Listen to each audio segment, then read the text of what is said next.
Buddy, I think there was a comeback win that you guys had here, and you said that at some point it's possible you'd be on the other end.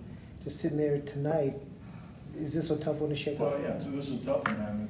You play 162 of them, and you never know how any of them are going to play out. But this was a tough one because it looked like we had it.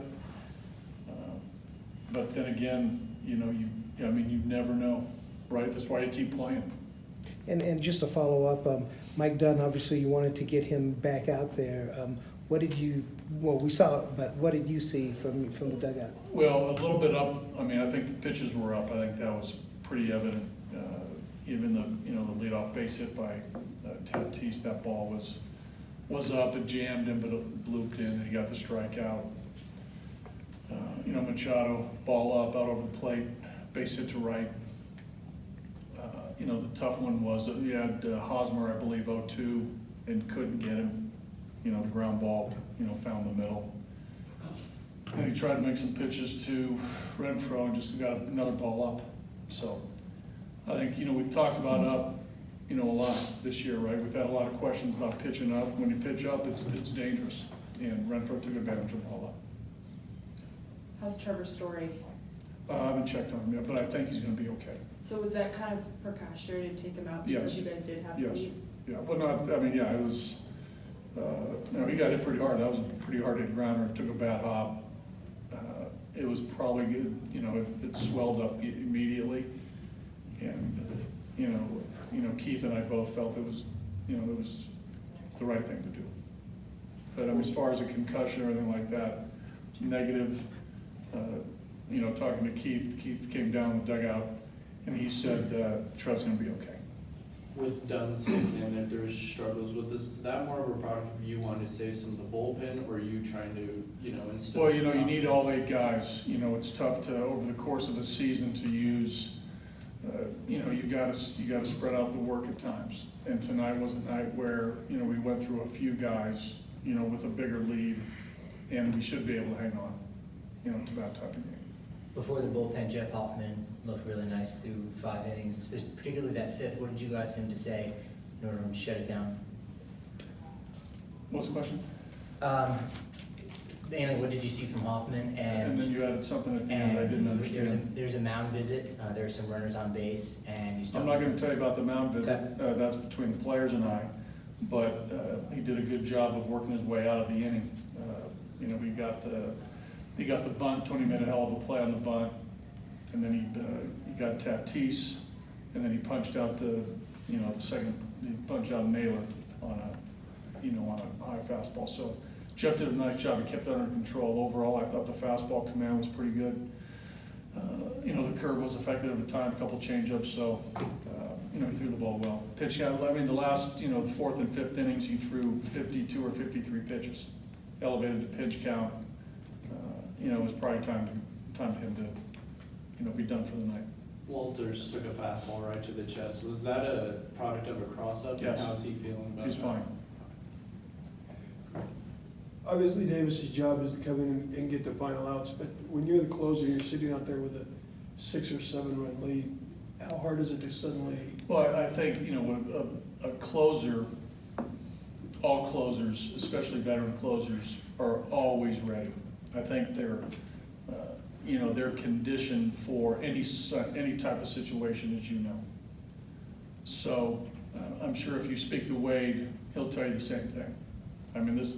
These types of situations happen across baseball. I'm not going to say every night, but they happen more often than you think if you watch all 15 games. So Wade's been around long enough to know that if he sees trouble brewing, he mentally kicks it in. Okay. Okay, you come back in. You come back into the bullpen here, and obviously things didn't go the way you wanted. What were you feeling out there, just immediately? Oh man, it felt good physically. I was just trying to do my job and get 3 outs. Team played a great game, and I blew it.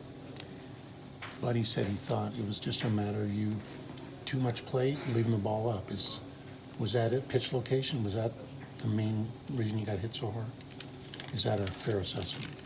Yeah, the home run was, I was trying to go up and in and missed out over the plate. Okay. After, coming off of some time off, There's no excuses. yeah. So,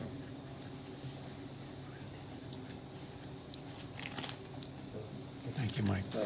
Kind of tough talk about yourself after losing the way you guys did. But can you take us through your inside the park home run? And at the time, it was very exciting for you, for the crowd, everybody. Can you just take us through that?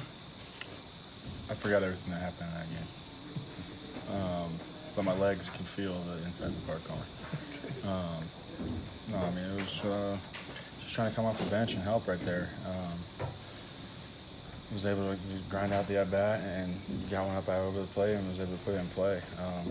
Never had an inside the park home run before, so at the time it was really exciting. It's still exciting, it's something that, I can say that I checked off the list. But, forget about it and move on, just like the rest of them. When did you know that you had a shot? When you saw Stu waving you around, or did you think even before that, wow, that may give me a chance if I get on my horse? Well, I mean, coming off the bench, once I got to third, I was thinking, I don't think I have any breaks. So I just, was, come on, Stu, please wave me. And then I got about 3/4 of the way there, and I was hoping that Hedges wasn't going to be in front of the plate because I had to dive. I couldn't have made it. I don't know how many more steps I had left in me. And for the stats there, it was the fastest inside the park home run this year for anybody. Yeah, I know the boys at the gym I work out at, Athletic Edge back home in Sarasota, they were texting me, is this what it gets? Training over here. But, it is what it is. It was a good moment. But just like the rest of them, you put it behind you and, you get ready for the next day. Yeah, that's it. I know there were a couple of big wins come from behind this year. You have to put those behind you this one. Is it harder, or do you just simply do it because you're a baseball player? No, I mean, I'll be completely honest. I think the biggest win and probably the most important thing that happened was to find out that Trevor's okay. That ball looked like it came up and got him right in the eye. The fact that we're going to have him back, I'm assuming tomorrow or soon, it was a huge victory. I came in from center field. It looked like it was going to be bad. So, for him to be okay, was absolutely huge for us. So take that as a victory and move on. Maybe Jeff Hoffman's solid 5 innings is a good sign too, even though you lost him. He pitched pretty well. Yeah, he's been pitching. He's throwing the ball well. He's he's getting to the velos, getting back up to where I think he wants it to be. He's going to be a good pitcher. He's still got a lot of things to work on, but he's exciting and likable guy. So I'm definitely in his corner. Can it feel like at times when a lead like that kind of evaporates rather quickly, can it feel like the offense has trouble getting it kick-started again? No.